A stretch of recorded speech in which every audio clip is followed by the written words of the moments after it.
Hi friends, I'm Jen Miguel and I'm one of the teachers here at Second Story. And today I'm going to teach you a little sequence that you can do every day, 5-10 minutes to stretch out your feet. And our poor feet, they do so much and they get very neglected, particularly in our yoga or Pilates or stretching practice. So today we'll take some stretches for the bottoms of the feet and a little bit for the tops of the feet. So I know we're probably not walking as often or as much as we used to before, all the things. Our feet are getting tighter just from, not being used as much. So this will be a great sequence for that. Also, if you're a runner or if you wear heels, also really good. It's good for everyone, really. Like I said, only takes a few minutes a day, and you can, make it as long or as short as works for your life. I'm sitting on a yoga mat.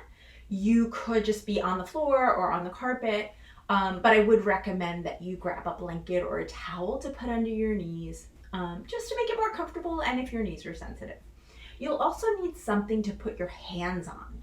So I have yoga blocks, but if you don't have blocks, you could do this near the couch. So you put your hands on the couch, on a chair, a stack of books, stack of boxes, just nothing fancy, just something to put your hands on. So we'll start on hands and knees. So again, if you have sensitive knees or if you're just right on the hardwood, grab something to pad up your knees. So I'm going to open my fingers really wide and I'm going to try and get my wrists right underneath my shoulders, just so I feel really stable. That's really the name of the game here. And then I'm going to start on my left foot, but you start on whatever foot works for you. I'm going to step my leg back and I'm on the ball of my back foot and I'm going to spread my toes and really press my heel back. And we're just going to move forward and back here. But I'm going to try and get this movement to come from the foot. So I'm not just moving my chest forward and back. I'm really just articulating through the foot. And then I'm just going to do this for a little bit. But I want you to notice what's going on with your right hip. Is it like way over here? Or can you bring it back into center so that your right hip is in line with your right wrist? Close enough. Just so that you, again, feel stable and you're really just in your center. And we're just moving back and forth. And again, we're really trying to get this movement to come from the foot. And so you'll definitely feel this in the bottom of the foot, the ball of the foot, the toes. You may start to feel this in the calf, all the way up to the hip, the butt. Just notice. And this one, a lot of runners, I'm sure, do this one already. This one is particularly good if you've been wearing heels to really stretch that out. And you'll take a few breaths. And again, any of these you can take as long as works for you or however much time you have. Just be sure you allot time to do both sides. And then we'll bring that knee down and you can kind of tap out the feet as needed. And then we'll do the other side. So again, I'm stepping my leg back. I'm pressing into the ball of my foot, spreading my toes, moving the center of my heel back, trying to keep my left hip in line here. And then I'll just move forward and back. And again, movement comes from the foot. And you'll breathe in and out. If you're near a wall, you could do this against the wall too. So I have my ball of my foot on the floor, my heel against the wall, and then I can kind of move forward and back by pressing the heel. I think this one gives me a little bit more hip movement. Up to you. You can kind of press forward and back a little bit too. And you decide if you like that. I gotta admit, I kind of like this version better. But yogi's choice, what feels good to you? And we take a few breaths there.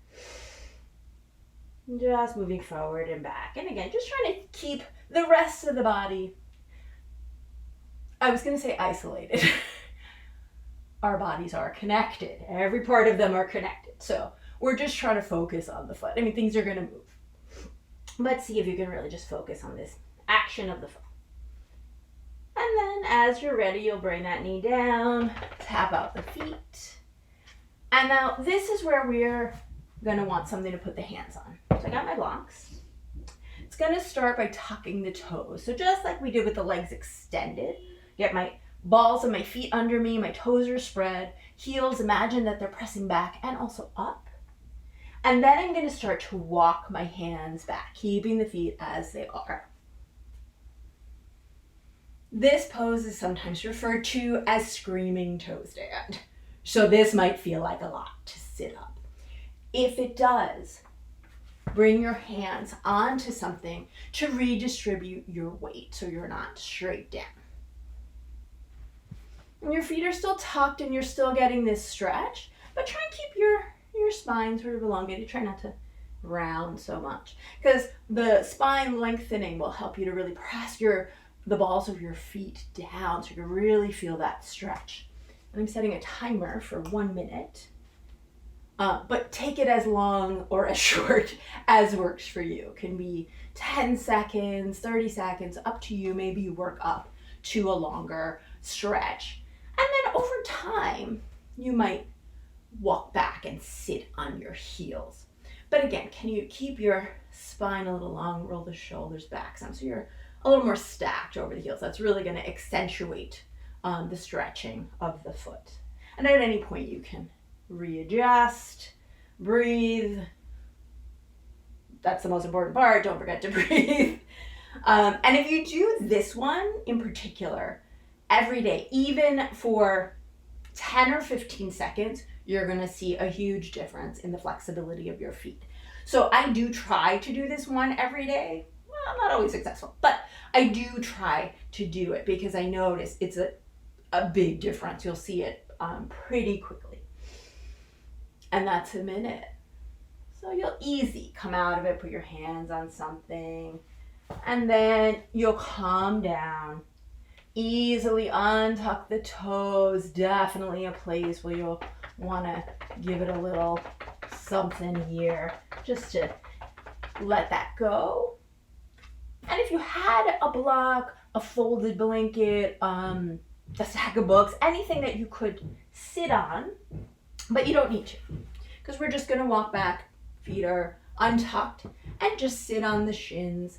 Virasana, a lot of you probably know this shape. And this is a great shape to stretch out the tops of your feet and your ankles. And if this feels like a lot, again, you could sit up on something. And just breathe here. And you could energetically move the tops of your feet down to accentuate that stretch. Some of you might want to have a deeper stretch of the tops of the feet. And you could begin to lift your knees some. And this one's a little bit awkward. And you could, of course, grab, I have short arms, so it always helps me to have props under my hands. And just lift the knees here. And so I'm really accentuating the stretch on the tops of my feet and my ankles. And you don't have to stay here for very long. You're going to feel this one right away. And just take a couple of breaths wherever you are, knees up or down. And you could kind of, be up for a couple of seconds, drop the knees. Turn it into like a little vinyasa.